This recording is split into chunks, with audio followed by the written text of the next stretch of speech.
उम्र बढ़ाने वाला पेड़ जिसके पत्ते खाने से उम्र बढ़ती है। एक बार तुर्किस्तान के बादशाह को अकबर की बुद्धि की परीक्षा लेने का विचार हुआ। उसने एक दूत को पत्र देकर सिपाहियों के साथ दिल्ली भेजा। पत्र का मजमून कुछ इस प्रकार था। अकबर साहब, मुझे सुनने में आया है कि आपके भारतवर्ष में कोई ऐसा पेड़ पैदा होता है जिसके पत्ते खाने से मनुष्य की आयु बढ़ जाती है। यदि यह बात सच्ची है तो मेरे लिए उस पेड़ के थोड़े से पत्ते अवश्य भिजवाएं। बादशाह उस पत्र को पढ़कर विचार मग्न हो गए। फिर कुछ देर तक बीरबल से राय मशवरा कर उन्होंने सिपाहियों सहित उस दूत को कैद कर एक सुदृढ़ किले में बंद करवा दिया। इस तरह से कैद हुए उनको कई दिन बीत गए तो बादशाह अकबर बीरबल को लेकर उन कैदियों को देखने गए। बादशाह को देखकर उनको अपने मुक्त होने की आशा हुई, परंतु यह बात निर्मूल थी। बादशाह उनके पास पहुंचकर बोले, तुम्हारा बादशाह जिस वस्तु को चाहता है वह मैं तब तक उसे नहीं दे सकूंगा जब तक कि इस सुदृढ़ किले की एक दो ईंट न ढह जाए। उसी वक्त तुम लोग आज़ाद किए जाओगे।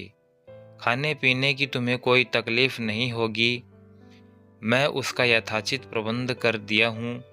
इतना कहकर बादशाह आगे चले, परंतु कैदियों की चिंता और बढ़ गई। वे अपने मुक्त होने के उपाय सोचने लगे। उनको अपने खुद के देश के सुखों का स्मरण कर बड़ा दुख होता था। वे कुछ देर तक इस चिंता में डूबे रहे।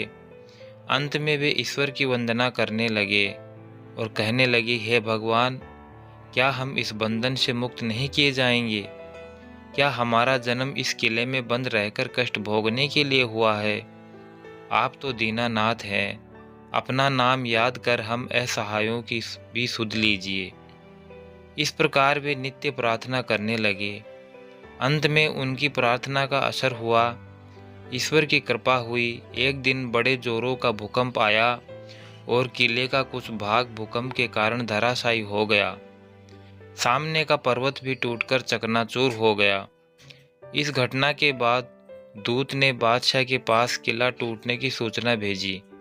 बादशाह को अपनी कही हुई बात याद आई, इसलिए उन्होंने दूत को उसके साथियों सहित दरबार में बुलाकर बोले, आपको अपने बादशाह का आशय विदित होगा और अब उसका उत्तर भी तुमने समझ लिया है। यदि न समझा हो तो सुनो, मैं उसे और भी स्पष्ट किए देता हूँ।